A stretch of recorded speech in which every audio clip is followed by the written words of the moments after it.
Okay, let us start. So, today we are going to discuss the fifth experiment on machine elements lab. That means on ME lab. This is the web page. This is for other one. This is the one for ME lab. Okay. We have discussed up to critical speed cantilever beam, and today's experiment we will be discussing is the fifth one. This is non-destructive testing. Okay. So this particular slide is again downloaded here. Let us see. So these two we discussed yesterday. Today's topic is NDT. The downloaded slide I am opening from this computer. Okay. So what is non-destructive testing? As the name itself signifies that we are testing some object, some engineering object, without destroying the object. Say you take example of material testing.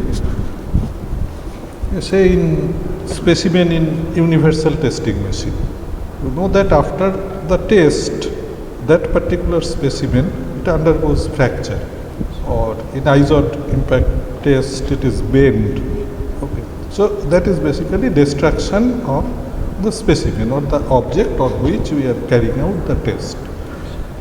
But there are some equipments or components of equipments which are in operation, and for that, or which are meant for operation.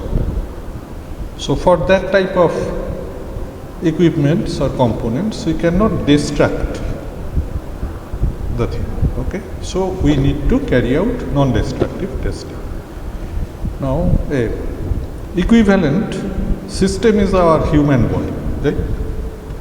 So when we have some defect within our body, we cannot destroy that part of the body. We have to take some corrective action, but first we need to examine what are the type of problem, error within the body. So what is the primary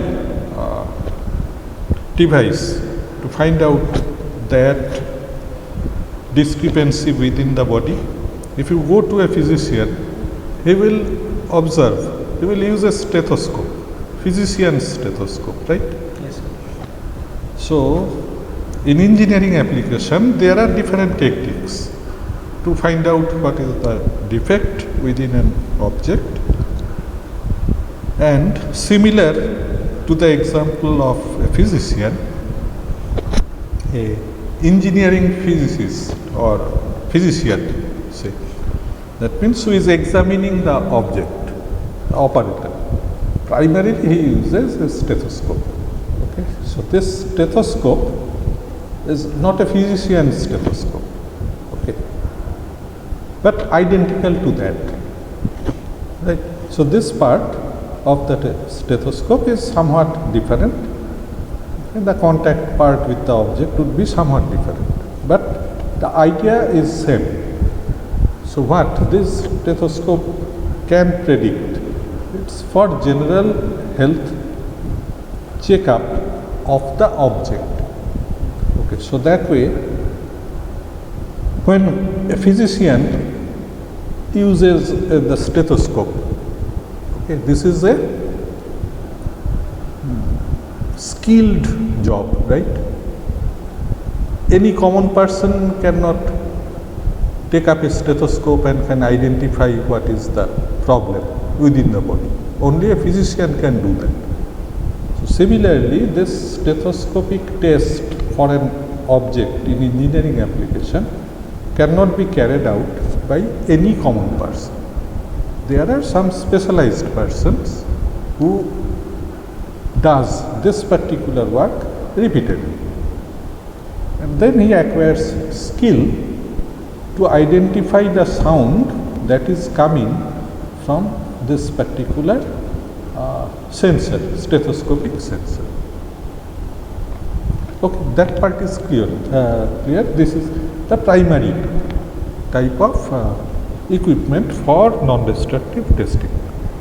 What are the other types? Actually, there are many types of non-destructive testing procedure, out of which what you will see in our laboratory is this phone numbers. Okay, this is the engineer's stethoscope. Then we have a dye penetrant method. Then there is a magnetic flaw detection method, and the fourth one is ultrasonic flaw detection method. Okay, clear. We will be gradually discussing with these techniques.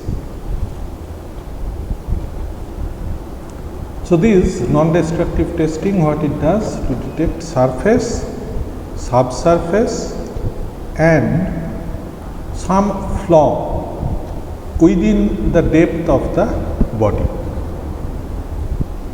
like say blowhole, crack, etc., which is deep inside the body, that we can identify by using this non-destructive testings. So now you see there are different techniques. This is for general purpose. So might be that the operator found that object, this sounds fine, requires no further testing.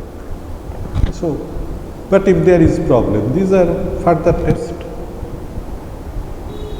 Say for a human body also, if physician finds some problem after the initial test, he will predict you some more tests, some more pathological tests. So this dye penetrant test, this is used for surface flaw. What are the type of flaw that is there within a body? This is mainly the crack, some blowholes. The cracks cannot be identified in the surface, and blowholes, they cannot be identified when it is at a depth within the body, inside the body. These are casting defect. Right, in casting defect, casting it is there. Clear. So this is dye penetrant for surface defect. Then subsurface means very near to surface, say within 6 to 10 millimeter range. If there is some flaw, crack, blowhole, etc., then we use this magnetic flaw detector test. So these are specific areas of application. Dye penetrant can find out surface flaw. This magnetic flaw detector, it can find out subsurface flaw, and this ultrasonic flaw detector, it can find flaw within the body. So this is not ultrasonic flaw detector, again this is not sensitive to subsurface region.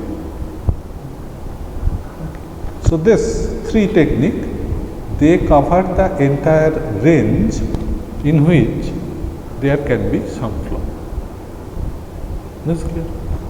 So any change in crack which is already there, or if there is new crack which is developed within the body, that primarily is find out by this stethoscopic test. Because that way, if it happens, then the vibration pattern of the body, it changes. Like what physicians, they examine, they, in their terminology, they say it, the lab dub sound, okay, of our blood flow. That is the primary sound they hear, and they identify any defect from that sound. Right? So similarly, if there is any flaw which develops in an object, then operator can find out that some problem has occurred.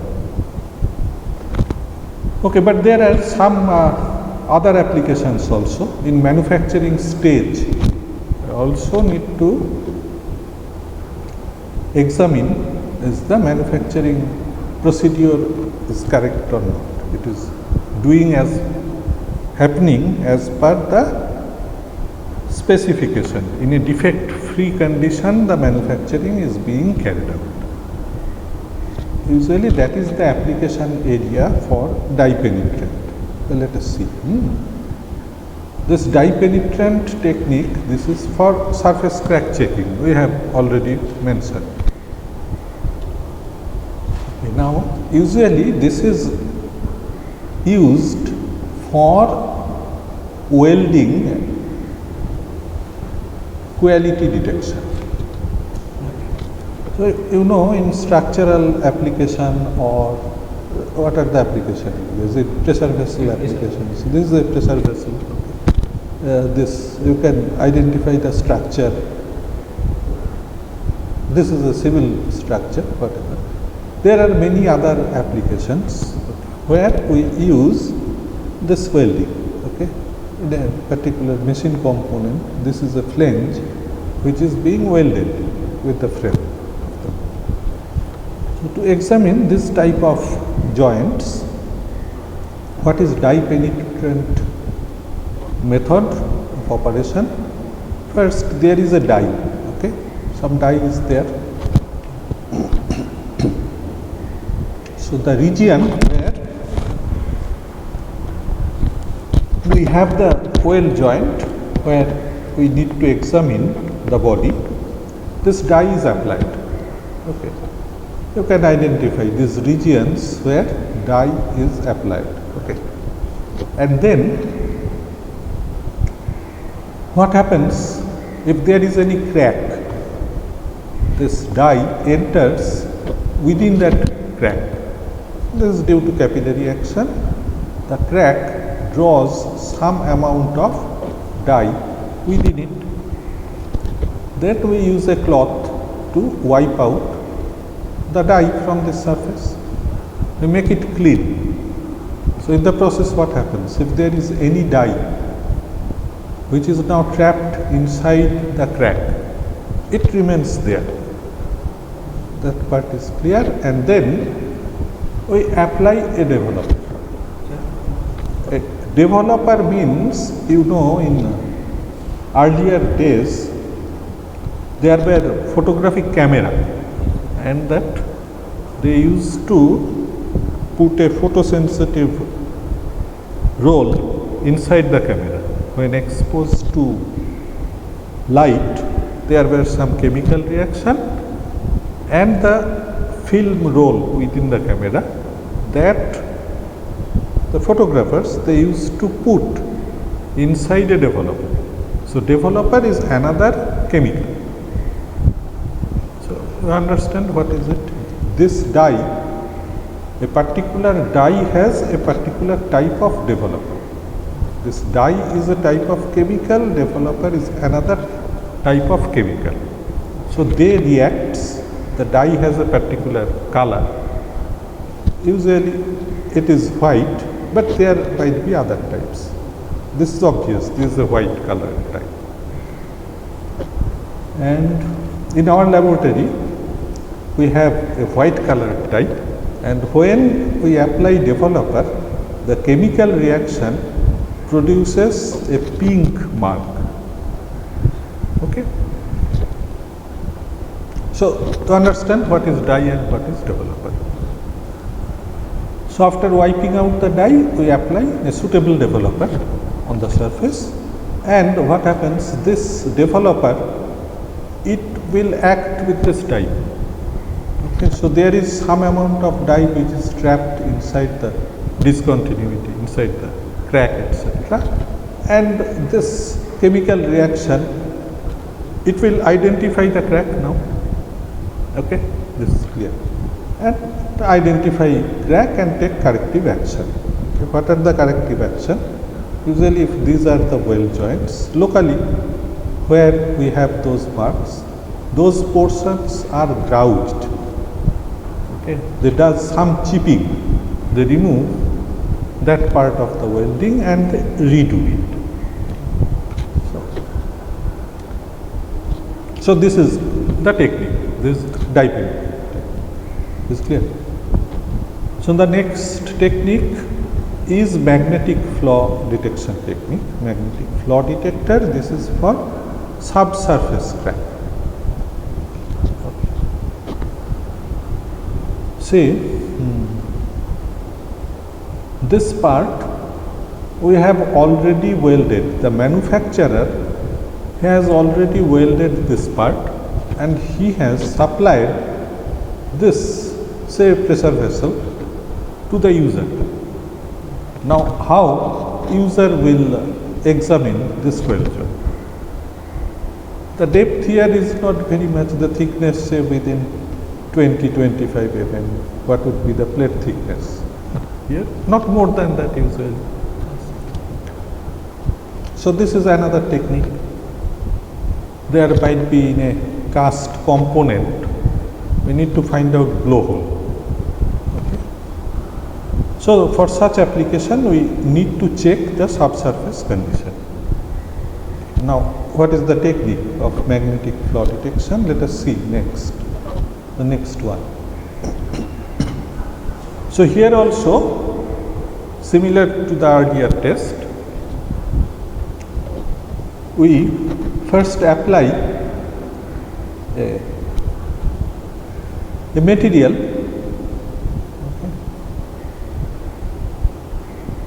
There magnetic is to be inspected. Where is it? This is the thing. We apply a magnetic particle there. We spread a magnetic particle, fine particle embedded in oil or something. But before doing that, there is some pre-treatment procedure. This cleaning of the surface. So actually, it is also there. In this procedure also, before applying dye on the surface, there is pre-treatment. You have to clean the surface. That is always there. There should not be any oil or oily substance, dirt, etc. in the surface. That is always there. Okay, pre-treatment. This will do later, but you see the testing, magnetic particle inspection or magnetic flaw detection is possible if the material to be tested is magnetic. Okay. So, this is the next step. Now, we have applied magnetic particle to that surface. Next, what we do? We create magnetic lines of force, okay, on that surface. On that surface, we will produce magnetic lines of force. So, there are different techniques to do that. This is one of the, they call it the magnetic gun. Okay. So, you can identify this particular object. This surface, this is placed on the free surface, and then at these 2 points there is some internal mechanism by which this north pole and south pole that is generated at these 2 points. This clear? So now what happens? In this case, if this is north pole, this is south pole generated at these 2 points, it will create those magnetic lines of force, magnetic flux. Right? If there is any crack within these 2 poles, okay, then there can be some type of phenomena which can occur. Now, there are these 3 distinct cases. Observe, first thing is this magnetic lines of force and the crack, their direction is identical. Is it okay? So, here it is shown that magnetic lines of force is obtained by using a DC current. If you use a coil like this, then also you will get such type of magnetic lines of force. Usually this is the equipment that is used in magnetic flaw detection. So, this is not possible to find out, and if it is transverse, so this crack is transverse to the magnetic lines of force, then it can be identified. Okay, you see this figure, it would be more clear to you. Okay, this is how this crack would be aligned with this line of force. This is transverse, so here you will get this discontinuity in magnetic lines of force. Yes, sir. In case of longitudinal the magnetic flux and The crack, they are aligned. parallel. So, and what happens? There are magnetic particles. This is what we have already applied. Okay, and then we have applied this magnetic, we have created magnetic poles and we observe it. This observation, usually the observation is made with ultraviolet light. Okay.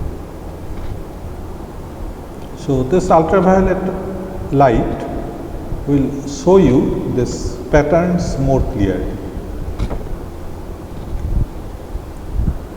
So this is the inspection part, observation, detection. Okay. Here what is written? Magnetic particle respond to black light. Investigate with a black light. In ultraviolet light also you can identify it. So there are special type of torch. Okay. We have an ultraviolet light there, so that you will see when you will carry out the experiment. Or there are some other videos also which is available with our laboratory in church. Okay. So this is the procedure of magnetic flaw detection technique, and this is the post treatment. You need corrective action here, like in case of our dielectric method. So the thing is, in this figure it shows the crack is on top of the surface, but in actual case there is some flaw in subsurface condition. It is not visible on the surface. There is some subsurface condition which we can find out after applying this magnetic lines of force. Okay. So that means these magnetic particles, they will orient themselves in line with this magnetic flux. Okay. So in general you will get some lines after applying this magnetic flux. And if there is any transverse crack to those magnetic fluxes, you can identify clearly. So there won't be any particle which will be near to this crack. They will orient themselves like this. So this pattern you can identify, okay, here. So this is technique for magnetic particle or magnetic flaw detection. Magnetic particle inspection technique is also called sometimes for this test. Here, the next one, this is for some flaw which is within the body, in-depth crack or flaw detection. It is ultraviolet. So you must be knowing that for human body also this technique is used.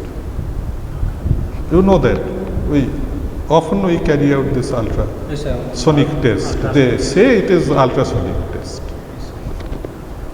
Here we are calling it as ultrasonic flaw detector, and those who have undergone any ultrasonic test, they have seen this type of probe. It is called the ultrasonic test probe. These are the ultrasonic test probe. Okay, the physicians, they also use such type of probe. Okay, they put some jelly, some sort of paraffin jelly on the skin, and then they put the probe there. Okay. Sometimes when it is not possible to put this probe in a straight way, okay, it is not accessible straight way, there are some angle probes as well. There is an intermediate piece in between the surface and this probe. Now, what is the technique here? As the name indicates, ultrasonic means what? What is the frequency range of ultrasonic wave? This is something beyond the sonic frequency. You know our audible frequency range? 20 hertz to 20 kilohertz roughly, right? In your biology course, this has been mentioned, at least in your primary level, secondary level, up to class 10, you have to. There's a sound chapter over there. In sound chapter in higher secondary also, the working principle of ER is there, right? Yes, sir. There also is that. So that means our ultrasonic flaw detection technique has used an ultrasonic wave whose operating range is beyond 20 kilohertz. Now starting from kilohertz, in actual application they go up to megahertz range also, 5 megahertz, 10, 15, 20 megahertz, these are the things. So this ultrasonic wave is generated first within this probe. So this particular probe is now connected with another unit, okay? The type of connector, the BNC. That means this particular type of connection is called a BNC connector. In the other end here, we have a similar connection here, right? So these are the connector cables. On the other end, we have this probe, and this probe is connected ultimately with this machine. This is not an ordinary oscilloscope, although it has a screen like an oscilloscope, but this is a dedicated machine for ultrasonic flaw detection. You understand that? So then you see, although this is written as a probe, it is probe as well as it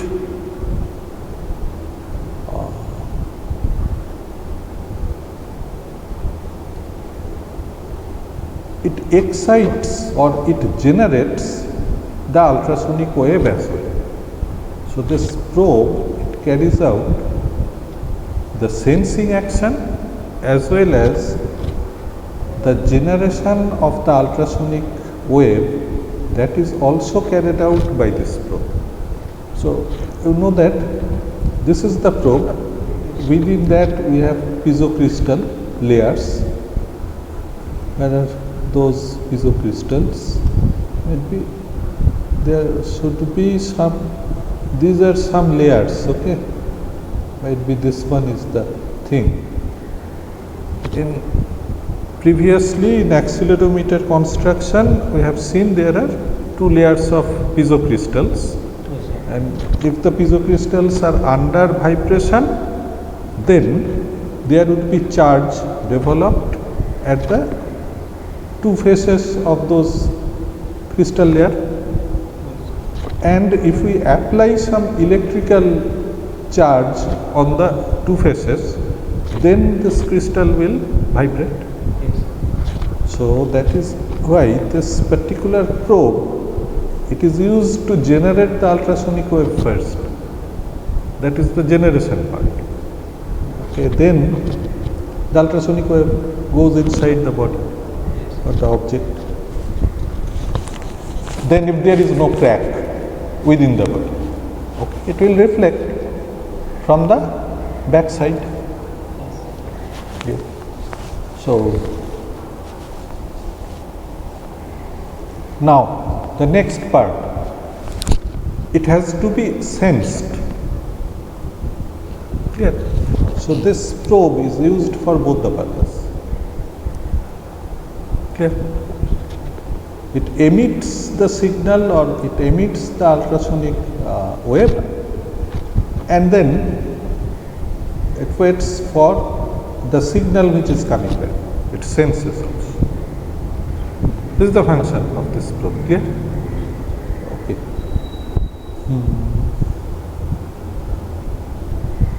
And corresponding to this reflection, what we get in the screen, okay, what we will get in the screen is shown here. There is a single reflection. There are two reflections. What are these things? We will see. Okay. So this is what we will get from here. Now, if there is any flaw inside the body, the travel time of this particular ultrasonic wave, it would be different. Yes. So, on this screen, the position of this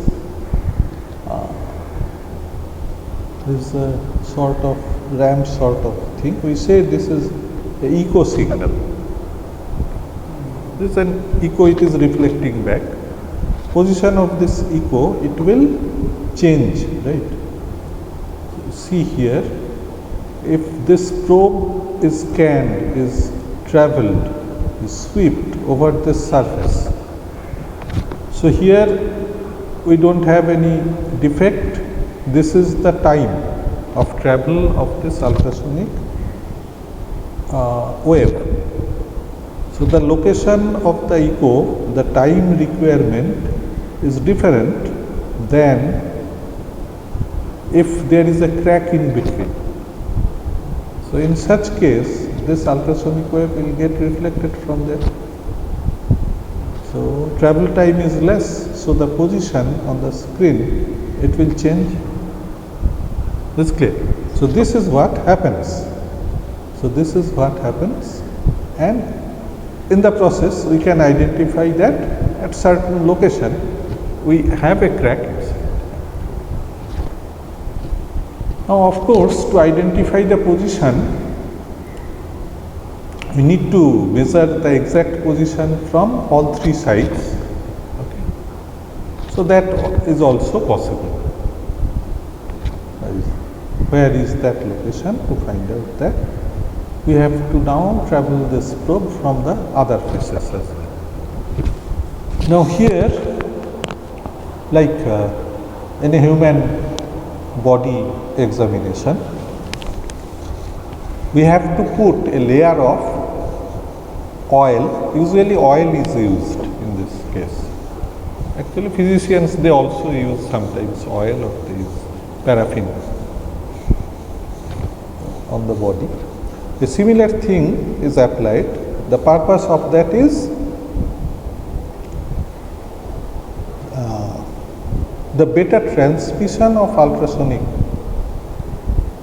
wave through or from the generator to the body to reduce loss of this ultrasonic wave. Okay.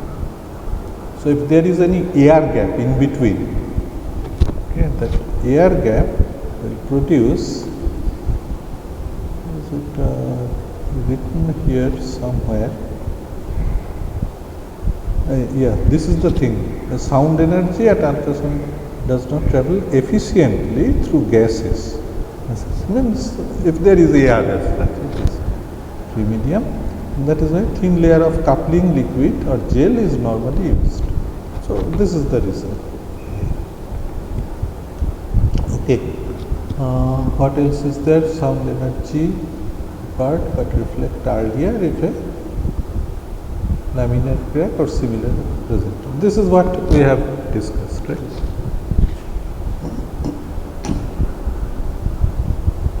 High voltage electrical pulse, it frequencies and generates a burst of sound wave. So the frequency of the ultrasonic wave, it depends on the construction of this piezo.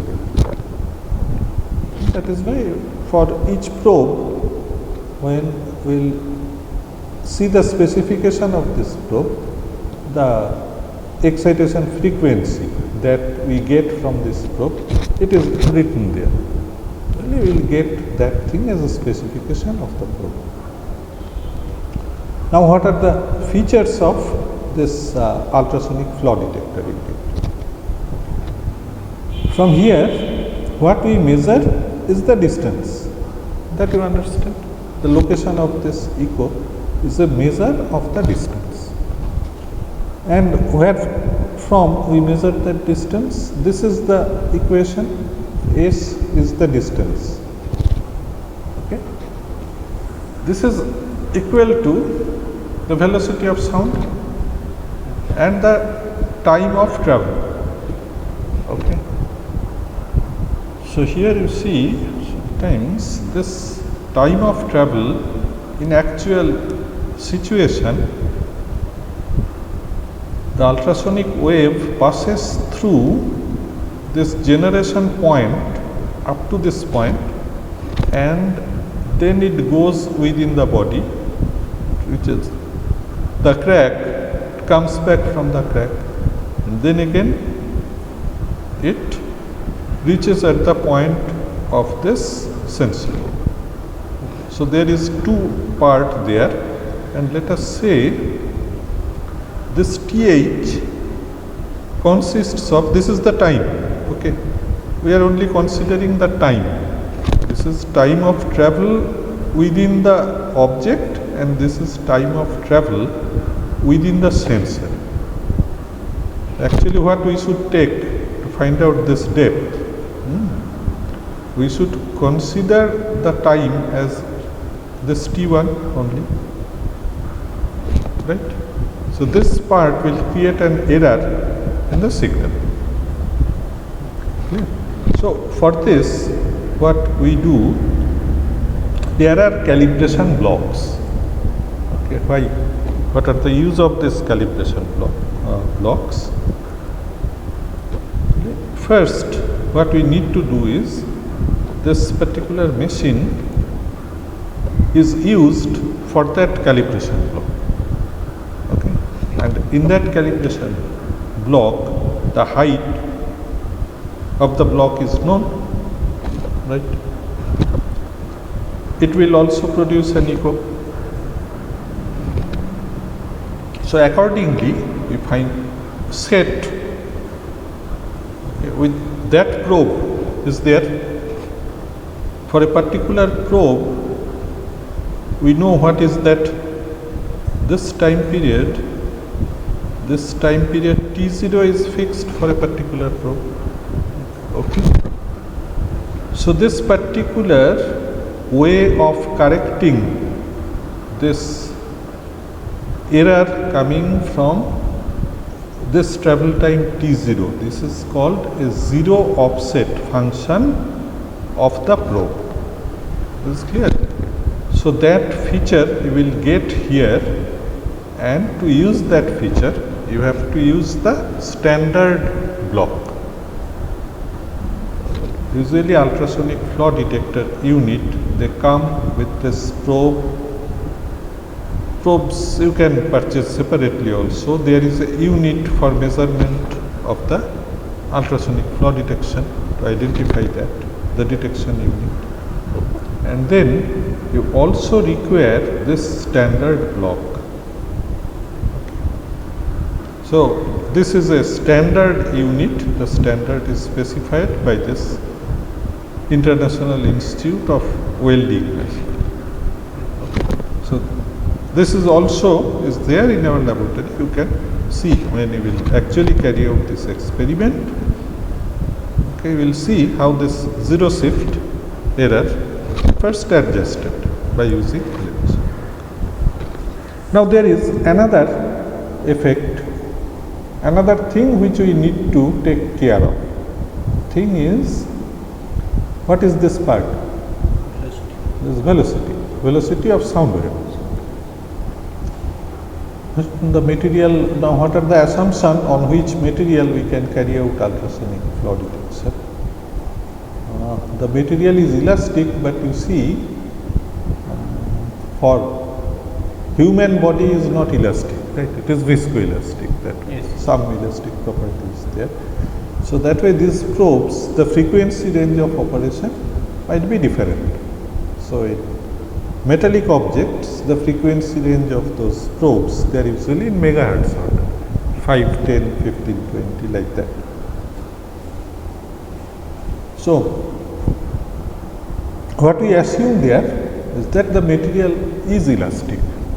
This is what we take for engineering objects, and it is not dissipative and this dispersive. What does it mean? This material itself will not absorb the ultrasonic wave, or it will not in the travel path. This travel path, it will keep the travel path directed, right? Actually, you know, in lower frequency this dispersion is more. If we increase, make a higher frequency, we get a more directed flow of the ultrasonic wave.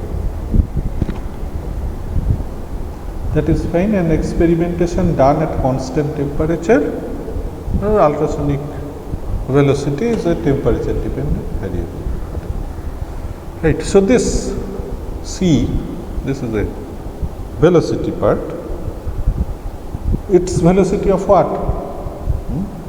Ultrasonic. Oh, it is basically the velocity of stress wave, is it not? Stress wave. Yeah, because how ultrasonic wave is being transmitted through this material. It is not the mechanism of the sound wave which is traveling through air. You know that, right? In air, in gaseous medium, how the sound travels. Rarefication and what other things? Compression, rarefication, that sort of thing happens. It's a longitudinal wave, it transmits that way. Adiabatic compression. Whatever, something is there. So that thing within the body also, this wave, it moves as a longitudinal wave, right? Yes. So what we'll get within the body? So in case of a gas, it is compression, rarefication, what you are talking about. What is the mechanism? Adiabatic compression. So some mechanism is there in gas, but that mechanism within an elastic body is somewhat different. So the mechanism within the body, actually, it is basically the speed of stress wave. So whatever phenomena we are getting within the gaseous medium, a similar thing will occur within the elastic body as well. So now you recall that you did this particular equation, right? This is the equilibrium equation. We don't have any doubt about this particular equation. You have derived this equation. Now here, in case of transmission of this sound wave, usually there is no shear effect, right? Because this thing, it only vibrates in this direction. So that way, when it is transmitted within the body, there is no resulting shear which is generated in this particular direction. So in that case, in this particular equation, these two shear stress components, they will become zero clearly. So we are having this part only. Okay. Then there is two part here. One is the acceleration of the body. This one is body force. Yeah. This is body force, and this is acceleration. This is within the body. Now, this part, this external body force, which is coming from, say, magnetic force, whatever, anything. It is not there. So if this is 0, these two part is 0. What we are having finally this equation, it gets neglecting shear and body force term. This is the equation. That part is clear. Now this sigma, this is E into epsilon. Yes. That part is clear. And what is epsilon? Strain. Strain is derivative of displacement. So the strain is del u del x, u is the displacement. So this is basically again a derivative of this thing. So this will become E into del to u del x to, right? This is what we will get here. Now what is this part? This is acceleration. So this acceleration means second derivative of displacement in time. Okay. So this is becoming del to u del t2. Okay. And there is a rho. On this we can express as this. Yes. Now you see on the left hand side we have a derivative with respect to space, and this is something with respect to time on this displacement.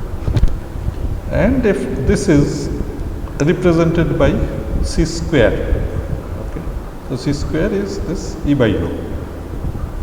So this particular form of equation is known as wave equation. In your sound chapter also in higher secondary you have encountered this equation, and in this particular equation this is known as the velocity of sound. This is the velocity of sound. So this is what happens, right? Now what does it mean? This E and rho, the modulus of elasticity and the density of the material on which we are carrying out the experiment, has a role in this measurement. Clear? So temperature has an effect means what? Temperature has an effect on the density, might be on E value as well. So these are the properties we need to check.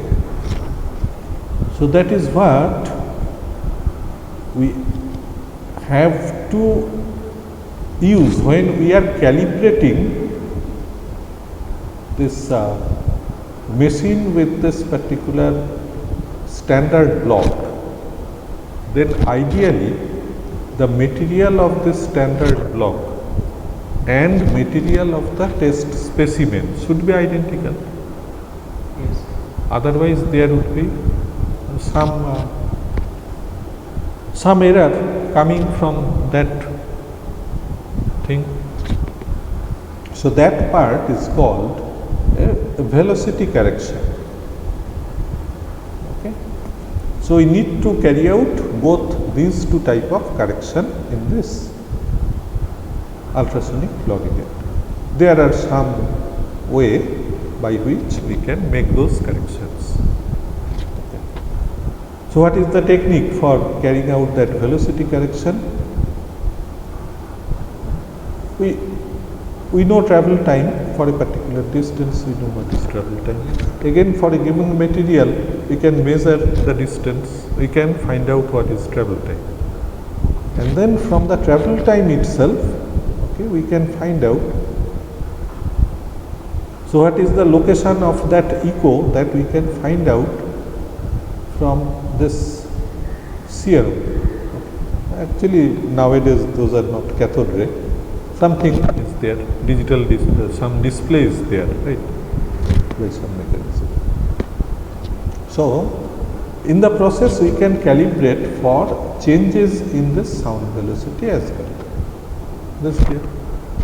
So this is known as velocity correction, or sometimes the distance AC, what is the TH is time measured. This is zero offset. It is not written.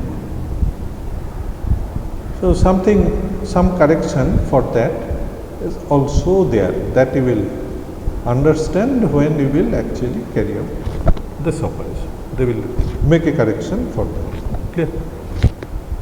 So then you see this particular technique has another advantage also. In magnetic flaw detection, the requirement was that material is magnetic. Say for aluminium, we cannot apply that magnetic particle inspection technique, right?